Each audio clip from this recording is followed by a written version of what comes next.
இந்த கோவிலில் இருக்கிற பஞ்சமுக ஆஞ்சநேயர், ஸ்ரீ கருடன், ஸ்ரீ வராகம், ஸ்ரீ ஆஞ்சநேயர், ஸ்ரீ நரசிம்மர், ஸ்ரீ ஹயக்ரீவர் இந்த 5 முகத்தோட நின்ன கோலத்துல காட்சியளிக்கிறாரு. இந்த 5 முகங்களோட சிறப்புகள் என்னன்னா, ஸ்ரீ கருடன் நோய் நீங்குதல், தீராத பிணி, விஷக்கடி நீங்குதல். 2வது ஸ்ரீ வராகம் குடும்பம் நல்ல வளம் பெறுறது, சுபகாரியம் தடை இல்லாம நடக்கிறது, வேலை வாய்ப்பு இல்லாதவங்களுக்கு வேலை வாய்ப்பு முன்னேற்றம், குழந்தை இல்லாதவங்களுக்கு குழந்தை பாக்கியம். 3வது ஆஞ்சநேயர். ஆஞ்சநேயர் நெற்றி கண்ணோட இங்க காட்சி அளிக்கிறாரு. சிவன் மாதிரி ருத்ரவமூர்த்தியா எதிரிங்களை அழிக்கிற தன்மை கொண்டவரா ஆக்ரோஷமா காட்சி அளிக்கிறார். 4வதா நரசிம்மர் செய்வினை, பில்லி, சூனியம் இது எல்லாமே நீக்கிடுவாரு. 5வதா ஹயக்ரீவர் குதிரை முகம் கொண்ட விஷ்ணு அம்சம் கொண்டவர்.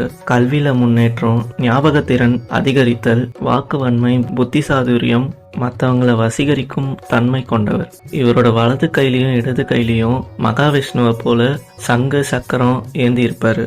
இது வேற எந்த கோவில்களிலையும் நம்ம பார்க்க முடியாத அதிசய கோலத்துல இருக்காரு.